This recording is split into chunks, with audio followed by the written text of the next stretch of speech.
Good morning, everybody, and welcome to today's Theological Leftovers. I appreciate your patience. I haven't posted a video in a little bit, and that's because I'm working on other projects that are taking priority right now. But I saw something in our Old Testament reading for this coming Sunday that I really liked, and I want to share with you today. A little bit of background first. Actually, even before the background, I want to ask you to please watch these videos and please comment on the videos. Let me know that you liked them. Let me know you didn't like them. Say something about it, and I promise you that they'll get better. I'll do everything I can. Just please. Pitiful, right? How many different promises did I make right there? If you watch, I promise my videos will get better. I'm being kind of tongue-in-cheek here. The promises that we make, we hardly even think about it. Isn't that right? It's so easy. I mean, we'll make promises just at the tip of a hat. It's so easy for words to come out of our mouths, for us to make vows that we never really even stop to think about, especially if we think that by making those promises, people will do something for us that we want them to do. We're very quick to make promises, and the Bible warns us against that. I want to read to you from Ecclesiastes chapter 5. Solomon writes, "Guard your steps when you go to the house of God. To draw near to listen is better than to offer the sacrifice of fools, for they do not know that they are doing evil. Be not rash with your mouth, nor let your heart be hasty to utter a word before God. For God is in heaven and you are on earth.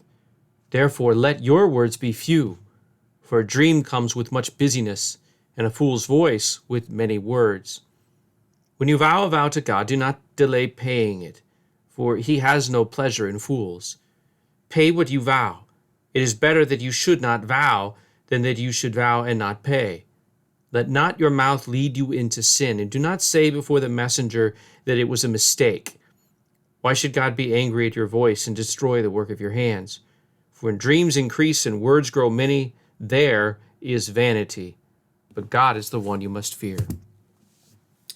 In another place in the scriptures we're given the advice, let your yes be yes and your no be no. Sometimes people make the mistake of thinking what this is all about is saying, don't make promises, don't make vows, and it's not saying that at all. But what it is telling us is to think before you speak, especially before you make a promise, especially before you make a promise to God. But this is true in regards to any promise.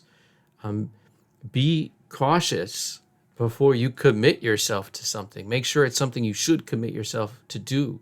Make sure it's something you should be doing. Make sure it's something that you can do.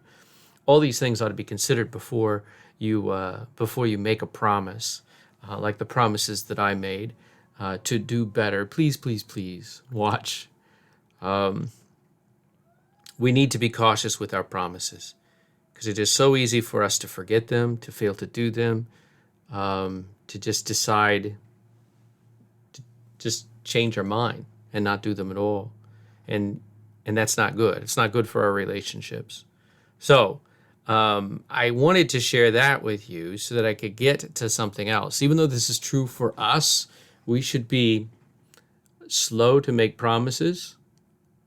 We should be cautious about our vows. I want to read to you in just a moment from the prophet Micah. Old Testament reading for the Sunday comes from Micah. And it's talking not about us and our promises, but it's talking about God and his promises.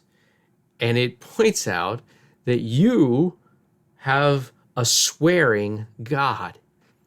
While it is good for you to be slow in making vows and promises, because it's so hard for us to keep them, God is always swearing in a good way. He's always making promises. The Bible is full of promises that God has made.